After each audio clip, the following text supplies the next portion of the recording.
Hello and welcome to Sunday's edition of Wardy's Waffle. And what have we got in store this Sunday? Well, it's entirely the whole of this video is from Croptec. That's an arable, well, it's not an arable event actually, it's a technology event at Peterborough Showground. Lots going on here, lots to see. There'll be a lot of people that I know as well, and really good event with lots of technical stuff, fertilisers companies, seed companies, a few machinery manufacturers, but it's really good because there won't be a huge amount of machinery. It's all technical, which is great. So hope you enjoy this video and this update. Please click like, subscribe and the bell icon to alert you when I post my videos, and let's go in and we'll see what we find and who we meet up with. Here we are, this is the entrance. It's always a good hall. This is very warm. It's great for the indoor winter events. Lots of little stands here.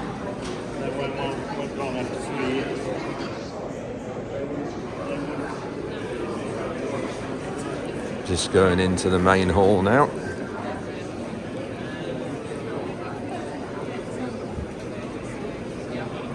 This is what's on.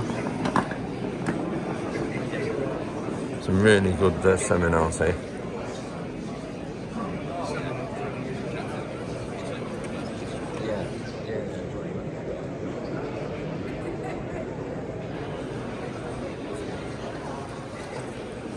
So I've got Nicola Bell here, who's one of the organisers. You've been with it. You've been with it right from the start. 10 years, are we? 10 years of Croptec. We're celebrating 10 years this year, so yeah, it's really exciting. And so exhibitors, there's a lot of people here, a lot of exhibitors. Has that grown over the years? Yeah, we had, I think originally it was about 70 in year one, and we're now just touching on 150. So. Wow, well I must admit the car park's full as well. We've got here, so a lot of visitors as well.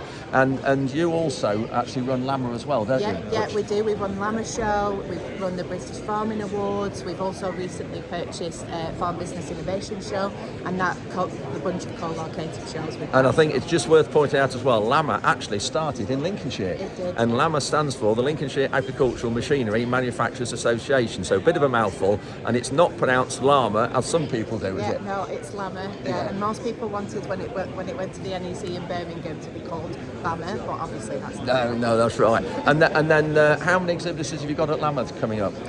We're just touching on nearly, there's going to be 600 I think in January, so yeah.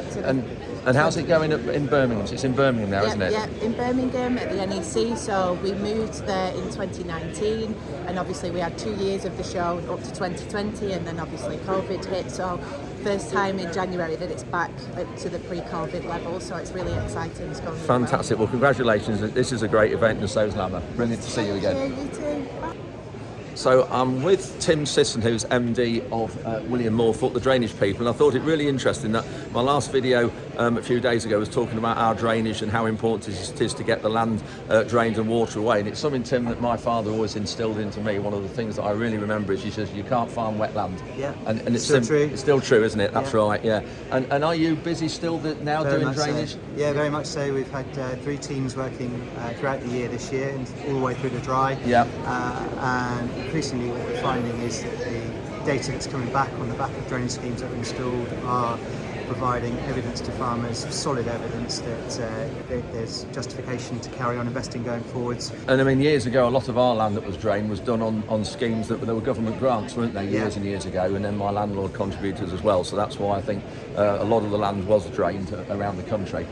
And that was, what would that be in the 60s, 70s? 60s and 70s was when a lot of it was done. Grants finished in the early 80s. What we've really noticed a lot of, and most of what we're doing, is redraining some of those old schemes, or land that was drained by those old schemes years ago. So how long will they last? Will the scheme last roughly? Well, I suppose it depends on how it's maintained and moulding and everything. And how well it's put in the first place as well. Right. What we see with a lot of the old schemes is that there was either no stone at all put over them, or in some cases not very much stone. Yeah. And on heavier soil types, that's a big problem with regard to water filtering down from the surface to get into the drains below. And obviously if it was laid badly in the first place because technology wasn't as good as it is now back then that's a problem. And obviously as well there's an element of upkeep required from the farmer himself in the meantime with regard to doing operations at the right time. Because if you you're going in with subsoilers in the wrong conditions, that can And quickly upset things. you mentioned about stone or gravel. Of course, we would never ever do any drain without it. Obviously, it adds a huge cost to it. What does it more than double the scheme when you put gravel in? It does double the cost, and there are places that you can get away without applying gravel backfill. But generally speaking, the majority of the places that we're working are on heavy land, and therefore there is a need for stone. And we were a firm believer that stone makes all the difference in the world to the efficiency of the scheme. And we'll normally go roughly 12 inches from the surface with gravel. Yeah. And some people go less, but I think if you go 12 inches, it's a good way. You don't touch it if you have to plough. It's a matter of developing a scheme that's fit for purpose within the field that you're working in. Soil types do vary, so obviously you're on some very heavy land where you are, and that's certainly what we're doing. So just for viewers trying to understand this, and apologies for those of you who know, but normally you'd have 12 inches of soil, and then you'd have your gravel below the soil that would go right down to the drain pipe. And so how deep would the drains be? And 2.5 feet, 3 feet deep? Absolutely right, yeah. So between 750 and 900 mil below the surface, typically something like that. And the idea of the stone is that you come along with your subsoiler and you scratch into the top of it each year when you're doing those cultivations in the autumn, and then that lets the water move laterally to the gravel, get down into the gravel, filter down to the drain, and get away effectively and efficiently into the field systems. And cost of this, what would roughly per acre or hectare now it roughly cost if you were going to include gravel? So including gravel with a 20 metre space system, you're looking at around about £1,500 an acre, so £3,500 a hectare, that sort of cost, which all the feedback we're getting is very much stacking up as a worthwhile payback. And the interesting thing that we're hearing is that particularly with the recent wet weather winters we had in 2020 and also 2019, we've heard many people talking about as little as 4 or 5 years to just pay the scheme back off for it, and I can believe that, because it goes back to the thing, you just can't farm wetland. Yeah. Brilliant, Tim, thanks very much. Thank you very much. There's a few machinery manufacturers here. This is Grange, this is their low disturbance toolbar, really popular, really good.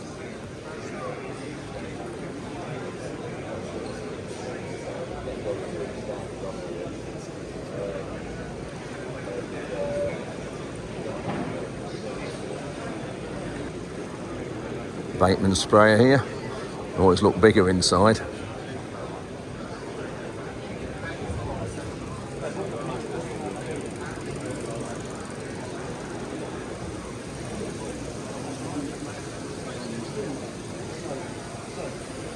And then in Agrifac, these are sort of the next size up to the Bateman and Housen that we're getting.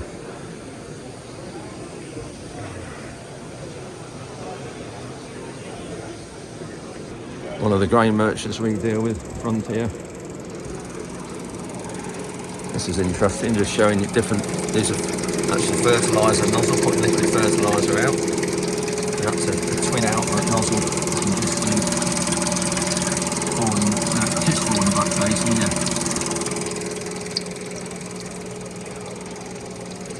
This is Schaefer sprayers here, which we looked at, as you know, Lincolnshire company. You'll see this in my sugar beet videos when I get them fully edited and load them up from the beet factory. This is Limex British Sugar. This is the factory lime that comes out of the process of producing sugar. Front tank for a sprayer, looking at that.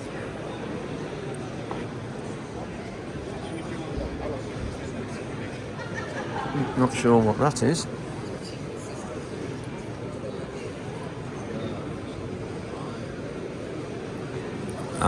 Here we have Horizon Agriculture. This is just one of their units on their drills. You saw that we had a drill on our open day, on our direct drilling day. Just going to have a word with these guys and invite them to our conference that we're having on the 26th of Jan. I'll give you more information on shortly. I'm now at the Garford stand and I've got Alan Knight here. We're just going to look at the robotic weeding. I've always found this interesting. You're not far from me. Where are you? Market Deeping. Is that Lincolnshire or? It's on the border of Lincolnshire, Cambridgeshire. We'll say Lincolnshire because it sounds better. Yeah. And how long have you actually as a company been doing robotic weeding? Because it sounds like quite a while. Yeah, the company was been formed about 1980s and mid-80s, but we're doing robot weeding for the last 20 plus years. Right, and how many units roughly a year do you turn out? Roughly about 400 units a year. Do you really? Wow, that's incredible. But also you do tractor hose and inter-row hose and spraying, inter-row spraying, spot don't you? spraying, hooded spraying. Yeah. Well, just have a look at this video running behind you if you like. Just talk us through one or two things. This is an in-row machine working on individual plants. Yeah. That's carrots on a bed, so they've got the wheel protectors in front of the wheel to protect the foliage of the carrots. Yeah. Baby leaf hose, so that's for baby leaf lettuce. We can have an accuracy up to about 5mm on that. Right. Inter-row sprayer. Inter-row sprayer, yeah, in all seed rape. Is there any weeders in any soil engaging parts? No. Not in that, no. Right. You could put a band sprayer on it as well, have a tank on the front and the back, so you could chemical weed and further spray at the same time. Yeah, and this one? This is red lettuces with an in-row weeder. That's a hydraulic machine. This is an inter-row machine on onions. That's an in-row machine. That's an electric one around lettuces. So that again is all done by camera. It's the camera's all done by camera guidance. Incredible. So this is a tine razor, so it's section control. So it's plugged into the isopus on the tractor. Yeah. So if you've got staggered headlands, the hoe will actually drop in on the rows. Ah, yeah, look at that. So it doesn't rip up your headland. Yeah. So this is the 21 row machine. So like we said before, we've got 7 on the front and 14 on the back. So how many cameras would one of these machines have on? That's 3 cameras on that machine. It's 3 independent units. Oh, so it's 1 camera per unit? Yes. Right. So that's the baby leaf again, for the baby leaf salad. Yeah. And back to the intro. Fantastic, thank you. We're just talking after we've seen these machines working, we're talking about everything you do is on cameras. And how do you actually keep the camera steady? Because if you get camera shake, that obviously affects what it sees in front of it. Yeah, it does. It's all about the camera, it's all about the vision going into that camera lens, and it's where the camera is staged on the machine, the poles, the hoe itself. We design the entire machine to keep that camera pole steady and secure and looking exactly where we need it to do. So no vibrations are going up that pole. Yeah. So it's a very, very clear image. You take the information from that image for the guidance system. And just looking at generally at machines, are you finding now people are looking more at these instead of herbicides, instead of chemicals? Are you selling more machines because of that? We are selling more machines because of that. It's another weapon in the shed against the weed. Yeah. The inter-row hooded sprayer unit. So we've also got band spraying on this machine as well. So you've got the hooded sprayers here, yeah, and you've got band spray in there. So we're putting chemical on there for weed killing, and we've got liquid fertiliser on the band. So you have 2 different tanks on the front. You can put different things down each of the. Exactly. Yeah. A tank on the front, tank on the back. Yeah. 2 processes in one pass. Yeah. There you go. So you can just see the nozzle there, spraying inside this hooded shield, so it will put something on inside here that protects that, and then that's a different herbicide or a different fertiliser through there. What have we got here then? So this is an in-row machine. Yeah. So what we're trying to do is weed in between the individual plants. Yes. And you can see there where there isn't a plant, it stops. That's correct, because that's where it wants to stay all of the time. Right. It wants to stay in the row. Yes. So it gets out of the way of the plant and then gets back in the row again. Got you. And the slight bit that we can't catch with the rotational hoe there, we get with the inter-row hoe. Ah, so you've got some shares and tines, soil engaging parts behind it. Yes. Great. So what these miss, what that misses, the tines get. Yes. Right. And then what have we got here on the screen? So this is the console. So the console is fed the image directly from the camera, which is also on the machine as well. So this is a live image. Yeah. So what it's doing is identifying the plant, finding the centre of the plant, and then he puts the hoe share round the centre of the plant when it gets to it. Absolutely brilliant. And then the camera, it's just above the lights. That's it. So width-wise, one camera would do how wide of the part of the machine? I know you say it's a unit. What, 2 meters? It depends. It will do up to about 5 rows, but it depends on the width of the rows. Varnistat Rapid, I think one of the most popular drills sold in the UK. A lot of farmers have either had them or got one. Pre-cultivating discs at the front, so you can go into cover crops, various situations, get your tilt at the front with the discs looking down there, and then further levelling boards there, and then you've got your seeding units in here. Another machine here, another stand here looking at non-chemical weeding. So here's just this little unit showing what it is. Oh, that's it on the screen showing how it works. Traditional ones have a coil over here. If you put it out, There's now the plants themselves standing, the ones you want to keep. this is a small one, 80 centimeters. 80 centimeters. It's dense. Yeah. I don't know where you're from. Yeah. We're students. You're from Nigeria?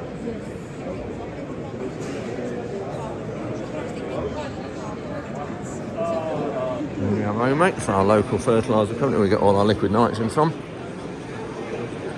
Have a word of these guys. Hello. Hello. So we're at the Bayer stand. I've got a couple of good pals here. Tom Martin, Charles Anion. Well, you're not quite. You are Lincolnshire. No, I'm Cambridgeshire. No, I would say Lincolnshire. The last time I came to Croptec show, I tripped over a pig on the way here and broke my leg. True story. I went to visit him after. True story. Did you? Oh dear, oh dear. Yeah, good one. So we're at the Bayer stand now. Just going to try and get some refreshments. Just got a coffee here at the Fieldview stand, and look at that. Isn't that sweet? I don't want to spoil that by drinking that. So busy, Phil. Could I ask a question? You're in Cambridgeshire now, you can't get away with that. So I've got Lizzie here from DeKalb, and DeKalb is the breeding programme, what, for oilseed rape or other varieties as well? It's the global breeding programme for Bayer, Yeah. crop science across the world, and in the UK we do oilseed rape, hybrid oilseed rape, and we've also launched maize for this year. So I've known Lizzie a few years, and up to the last 3 years we were growing oilseed rape, and we always used to grow Hull, which is a special type of oilseed rape, and I'll just let Lizzie tell you quickly what Hull means and why it is so good.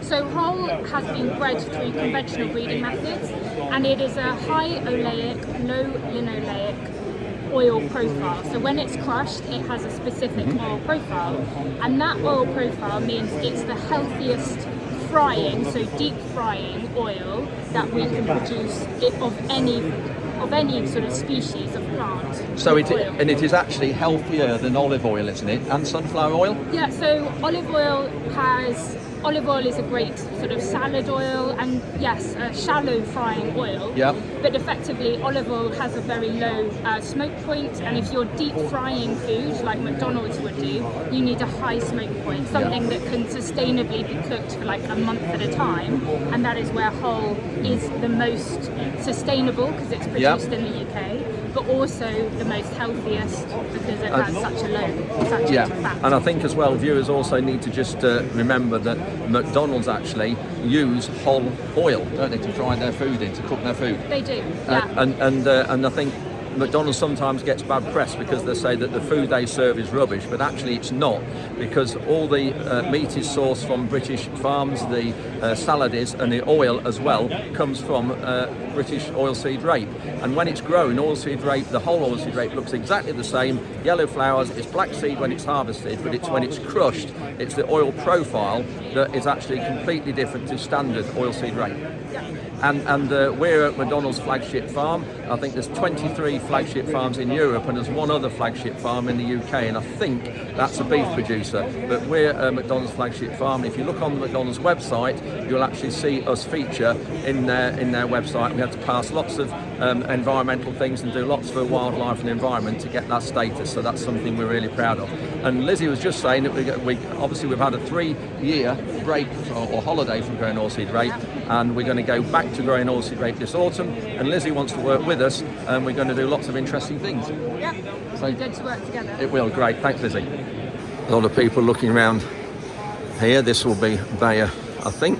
This is cover crops, establishing autumn crops early, and inhibitors as well. this is the platform And try we're on using farm on the combine, to judge and what your we're going to have it optimum put on the rates sprayer are, and other things now. to get a gauge to make sure you're taking off a good amount. This is why this event is just so good. And These measuring little your types of success will presentations indicate going on. the proportion You can dip of in that and out as nitrogen you which like. is being Good friends here. Tom Allen Stevens, Jonathan What's your second name, Jonathan? I do know you. Wheeler, that's the That's one. it. And Jonathan actually used to do all Timber's PR stuff, didn't you? So I've known Jonathan a long while, but yeah, my memory's going, as you can tell. And we've got Max here from Fieldview, and of course I've got my Fieldview fleece on, or gilet as it's called. So we're just having lots. So Tom's just said, am I in his boffin club? Which obviously I'm not. So Tom, tell me about your boffin club. Well, it's for farmers who do on-farm trials, Andrew, and especially those who share the results as well, and looking for a more scientifically robust way to progress farm practice. Well, the sound of that, you think we're not doing it robustly or scientifically enough? Well, that you are, which is why you should join. Oh, Boffin. right, okay, we'll give it a go. So great, thanks, guys.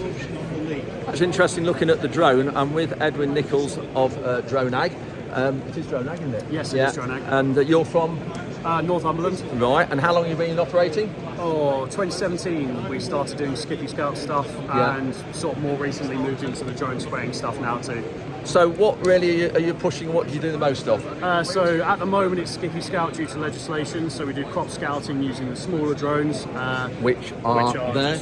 And they're your sort of standard drones that I suppose that anybody can buy. They're just standard DJI drones that you can buy them off Amazon, and essentially we've created software which you can use on your phone to power the drone to go around your crops basically and take low down images at about 2 meters high, and then we analyse them using AI systems. Right, yeah. And then the larger drone that we've just seen, what's that for? That's obviously for spraying? Yeah, so that's for spraying. So that's again a DJI drone. It's called a T10. Essentially that's the smallest variant they do. It's the 10 litre version. At the moment we're a bit locked in legislation around using them. So unfortunately the chemicals, we're not allowed to use sort of regulated chemicals with them yet. We're sort of just on the cusp of being able to use them for bracken spraying.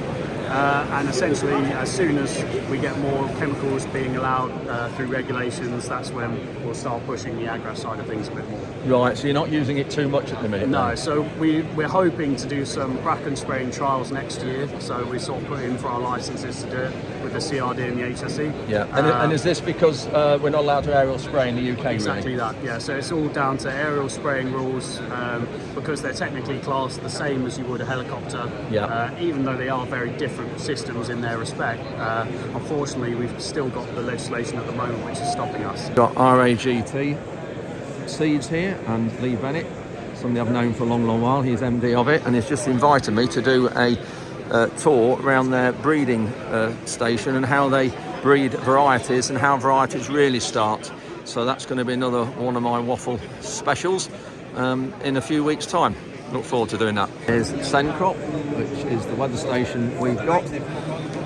Really good.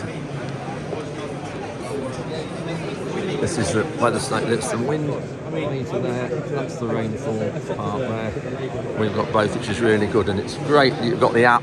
And I'm just putting up some data now on the app, what you can get off the app. So it's really good, and really good for spraying actually. To alert you when it's too windy or when your conditions aren't right.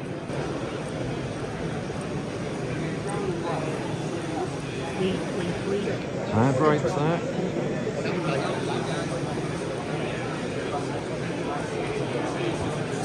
Lots of things like this here at this event. Looking at how to get the most from your plants. Really good. Here we are, Jay Metcalf. They're the wearing part people. Different. Are you all right? Yeah, good, thank you. Just doing a little bit of a video for you. Well, for me as well, actually. So, looking at these, what machines? This obviously for drills. Yeah, we'll go into a horse drill. Yep. And you can convert any other. Most drills. Yeah. Yeah. And here is your subsoiler. The MG system. Now these are really good because you've got these different tiles, different areas here you can replace the section, because sometimes it's right at the base of the leg near the wing where it goes up here. So you can just replace that section there and not touch that or that. So really good here. And of course you can see there different wings. That's a wider wing than that one to cause less or more disturbance under the ground and shattering. There I show it there. So brilliant. Got the disc there in front, cutting the ground in front of. That would go well what? On the Simba, what? A unit like that? Yeah. Do a conversion for the free flow. You've got a conversion? Oh, there's one. Yeah. Yeah. which is put a subframe underneath. So I do what? Put some 80mm box. 80mm box section through. Yeah. And then you can put the tines on underneath. Oh, I see. Yeah. To get rid of the springs. Yeah. You've probably got those there as well. So what we got here? That's the spreader. This is a spreader coulter. It spreads to 100mm. Yeah. And the soil comes up over the top. Yeah. And it falls back in and closes. Right. So it really then you could say it nearly broadcasts it to underneath there. So It's spreading it underneath. Yeah, bandsaws it. That's right. Yeah. And you can drop that off, Andrew, and you can put in the 12mm coulter. Yeah. Brilliant. Yeah. Swapping between the two. And then you were saying one of the trouble I had with the early ones, we tried them, was that the beans got blocked. Now you've cut that out, which is brilliant. Yeah. So you can notice the camera's picking it up. There's a slot in there now, which means larger seeds drop through, which is much better. Really good. Fertiliser, polysulfate, this company obviously specialises in.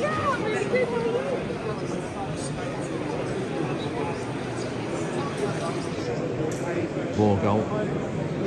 Obviously manufacturers of wearing parts.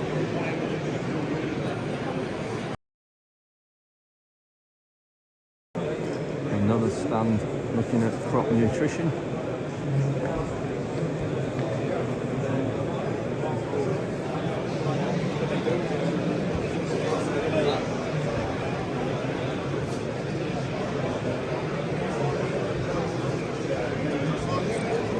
Hutchinson's here, well-known suppliers of agronomy and agrochemicals and seed as well. Nationwide company, big supporters of Forage Aid as well. Done some haulage for us, which is greatly appreciated, guys. AHDB, that stands for Agricultural and Horticultural Development Board. They're the ones we have to pay a levy to for every tonne of grain we sell. I think it's 40p, it used to be 40p a tonne. Great organisation, and we need to give them as much support as we can. Lastly, Horsch, this is obviously their unit off their avatar drill. So that shows the angled disc. And then the closing wheel here, close up. See there. So that's it for another year. Only been here. Great, hello, you're right. Thank you. Only here for the morning. I ought to be in here longer. So much to see here, and had a really cracking morning and met some great guys, new people as well, seen a lot of old faces. That is what these sort of events are like. Networking is just brilliant. So anyway, that's it for this Sunday update. Thank you very much for watching. Hope you enjoyed a look around Croptec. It's a really interesting, good event.